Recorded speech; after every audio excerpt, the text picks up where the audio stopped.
Asante, naitwa Isaya Doita, ni diwani mstaafu kata Ngarenaro. Namshukuru Mungu, nimestaafu na naendelea kuwa na afya njema na na amani tele ndani ya moyo wangu. Niwashukuru wananchi wa Ngarenaro kwa muda mrefu nilikuwa nao kwa zaidi ya miaka 15. Lakini safari nimepumzika kidogo. Ninawatakieni kila laheri wote waliochaguliwa na nawapongeza kwa njia moja au nyingine.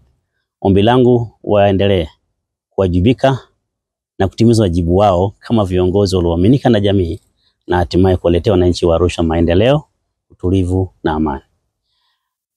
Kubwa zaidi ambayo nataka kulisema leo, binafsi kama diwani mzoefu ambaye sasa nimestaafu, nadhani kushauri na kutoa maoni pia ni haki yangu ya msingi, ni haki ya kikatiba pia. Nimeona kuna mchakato wa kutafuta kiongozi wa madiwani katika jiji letu la Arusha. Jambo ambalo ni la msingi na la maana kweli kweli. Ombi langu kwa madiwani wenzangu wote ambao walioko halmashauri na sisi kama wastaafu, ombi langu ni kipindi cha kukaa chini, cha kutafakari kwa kina. Tunahitaji kiongozi wa aina gani? Tunahitaji nini? Nini malengo yetu? Na tutayatimizaje malengo yetu? Halmashauri ndo mahali penye chungu cha wananchi, kwa maana ya mapato yote ya halmashauri yanapokusanywa, wao madiwani ndo wamepata nafasi ya kusimamia. Na tutapata meya ndo anakuwa ni mwenyekiti wa kamati ya fedha jiji letu la Arusha. Na anaunda kamati yake ya fedha na kamati zingine ndogo ndogo. Kubwa zaidi ni kusimamia mawazo ya madiwani, kusimamia budget ya halmashauri, kusimamia halmashauri, kuangalia mapato na matumizi ya halmashauri kwa karibu sana, lakini kuangalia miradi ya maendeleo. Kwa hiyo ombi langu kwa madiwani ambao sasa hivi nadhani fomu zimechukuliwa na nahisi na vikao vingine vimeanza labda kukaa, ni madiwani wanatakiwa kumpata meya makini, meya mwadilifu, meya mchapakazi, atakayewaunganisha, atakayewapenda, anayeguswa na changamoto za watu wa Arusha. Meya ambaye kwake yeye huduma za jamii, elimu, afya, miundombinu ndio target yake.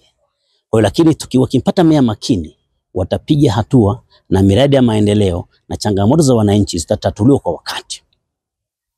Kwa hiyo niombe pia viongozi wetu wa chama ngazi zote ya wilaya na mkoa, katika michujo hii tusiangalie sura, tuangalie uadilifu wa mtu, umakini wa mtu, ili siku ya mwisho utulivu wa halmashauri ni utulivu wa chama, utulivu wa halmashauri ni utulivu wa serikali, utulivu wa halmashauri ni maendeleo kwa wananchi wetu.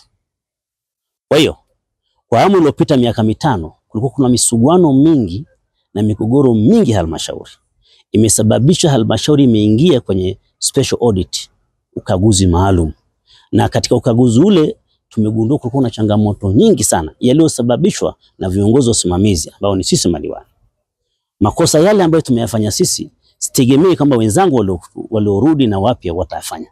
Nategemea safari hii watakaa chini kuangalia tumchague nani. Kwa nini kulikuwa na special audit ambayo imesababisha mpaka mkurugenzi akafungwa, mchumi akafungwa, mweka hazina akafungwa, wataalamu zaidi ya 82 wanakatwa mishahara 15 kwa ajili ya usimamizi mbovu. Nani amesababisha hayo? Leo watu wa Muriet wamekosa shule kule mashariki kwa sababu ya migogoro yetu ya ndani. Eka 6 ilikuwa inauzwa milioni 552, kitu ambacho ni kinyume. Hatima yake tuliposimama tukanuka milioni 300. TAKUKURU wanaifahamu jambo hili na wakasema eneo hili lisinunuliwe mpaka tujue nani mmiliki halali. Watu nafika wanatengeneza mpaka mmiliki feki kwa sababu ya tamaa zao. Watu hawa leo wanathubutu kunyanyua mguu na kwenda kuchukua fomu ugombea umea. Huu ni kuruhusu kinyesi ndani ya sahani ya chakula. Haifai hata kidogo.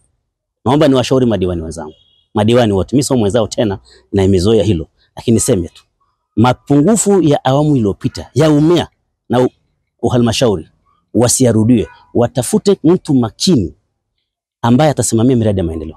Jengo la utawala bila ya mkuu wa mkoa kuja, alikuwa Makonda na leo ni mbunge, bila kusimama ilikuwa haiendi kwa sababu ilianza kujengwa kinyume na utaratibu.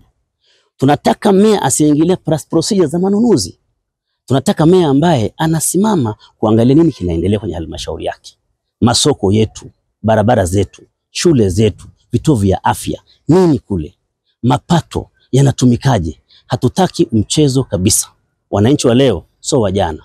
wanahitaji viongozi makini, waadilifu, wachapakazi, wanaopenda haki, wasiopenda maonevu. Tunataka meya atakayeongelesha madiwani, atakayekumbatia madiwani ndio mshauri wao. Tunataka meya ambaye asigawe madiwani. Tunataka meya ambaye hagawi hata viongozi wa chama. Tunataka meya ambaye anatuunganisha na hatimaye atatuletea amani kwenye letu. Kwa hiyo natakieni kila laheri sana viongozi wangu wa chama ngazi zote, lakini pia na madiwani wote waliochaguliwa. Nendeni mpigeni Mwenyezi Mungu magoti, kila mtu kwa imani yake. Mtafuteni meya mwadilifu, mchapakazi. Makosa yaliyopita msiyarudie, kwa sababu hata Mungu hatapenda. Mimi sina shida. Ndogo Janja kijana wangu, nampenda na shirikiana naye. Kama kuna mtu aliplani kuniangusha, haja niangusha mimi. Kwa sababu ukifunga mlango huu, Mwenyezi Mungu anafungulia mwingine. Kwa mimi kama mwanasiasa mkongwe, udiwani kwako sio kitu kipya, nimefanya udiwani zaidi ya mara 3. Kwa hiyo mimi kurudi kuombea this time sio ishu kubwa. Lakini ningerudi halmashauri, hamu ya kugombea umea wala sio dhambi. Tamaa yako njema itimize. Ningegombea, na kama vikao vikaamua niwe, ningelikuwa na madiwani angeamua. Lakini safari hii kwa sababu sipo, si vibaya nikashauri waliopo kwa sababu ya uzoefu wangu na ukongwe wangu. Kwa hiyo machungu hayo unayesema, sina machungu yote isipokuwa na machungu na maendeleo watu Arusha, na uchungu na haki. Natamani kuona kwamba haki inatendeka, amani inakuwepo Arusha, miradi ya maendeleo inafanyika, utaratibu na zingato. Bana nikasema wa trace waangalie kwa nini kulikuwa kuna migogoro kwenye majengo ya utawala, kule maeneo ya stendi, ya haya yote yamesababishwa na nani? Kama haya yapo basi niseme tu, nategemea kuona kwamba madiwani wapya na waliorudi wa zamani wana kipindi, sio kuburuzwa kwenda mahali kufichwa kama watoto wadogo. Swala la kupelekana si wapi Orlando limepitwa na wakati. Pelekeni nafsi zenu na imani yenu, mkae chini muone tunamchagua meya gani kwa manufaa ya watu wa Arusha na soko, sio vinginevyo. Tamani meya mwenye uzoefu. Tamani meya ambaye anajua halmashauri. Meya ambaye anajua vyanzo vya mapato vya halmashauri. Meya anajua kanuni za halmashauri. Na anajua wajibu wake. Kwa hiyo tukimpata meya ana uzoefu, anajua kuhusu halmashauri, atasaidia wapya kupiga hatua. Lakini ombe na wale wengine wote wa zamani waliopo wasaidie wapya pia kuwashika mkono na hatimaye waende. Natamani kwa mfano meya angekuwa mtu wa zamani, naibu anaweza kuwa mpya, mambo kama haya yakaenda namna hiyo. Lakini la pili, sisi kupigwa chini. Unajua michakato ya demokrasia ya ndani ya chama. Na mimi nimepigwa kwenye kura za maoni. Nakiri hilo kitu. Rafiki yangu Msofa amepigwa na ameteuliwa, amepigwa na upinzani. Sasa kama alipigwa alishinda, hajashinda kwa halali, mimi sitaki niseme hilo, isipokuwa hajatangazwa kwa diwani, na nilimwambia atulie na wala asipanic. Nimwambia karibu kwenye ulingo wa Doita, kwa sababu sasa anakuwa ni mwenzangu. Sasa mimi niseme tu haya yote inawezekana kama kuna jambo lolote kwamba labda mtu amelifanya, mimi siwezi kusema, isipokuwa nachokijua ni kwamba siasa ni lobbying, siasa ni mbinu. Nimezidiwa, mimi napokea. Armani nikasema mimi Dogo Janja akianza kazi tampa ushirikiano tu. Isipokuwa namtaka na Dogo Janja wangu diwani wangu Ngaranaro awe mwadilifu, awe karibu na wananchi, awe apende watu wetu, awe wahudumie watu wetu. Walitolewa watumishi walikuta na hatia mbalimbali. Watumishi ni kama watoto wetu nyumbani. Usipomsimamia vizuri ataharibu tu. Sasa kana kamati na ile special order ikasema kamati ya fedha ijiuzulu. Maana yake alikuwa ni aliyekuwa meya alipaswa kujiuzulu immediately mara moja. Sababu wewe unabakije meya ambaye ndio kichwa cha halmashauri, mkurugenzi kafungwa, wewe unadundaje? Ulibaki vipi? Mimi unajua nashangaa. Baki kwa sababu labda tulimbeba, tulimfunika, lakini siku ya mwisho this time sidhani kama anaweza tena. Lakini naona kwenye nafasi ya umeya kidogo namuonea huruma, inamzidi hiyo nafasi. Actually tulikuwa dhaifu.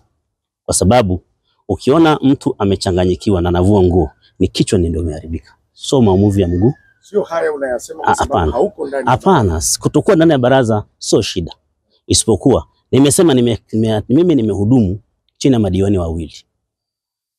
Meya wawili, Gavana Silimo na Calisti Lazaro. Kwa nini katika haya hajatokea, imetokea wakati huu?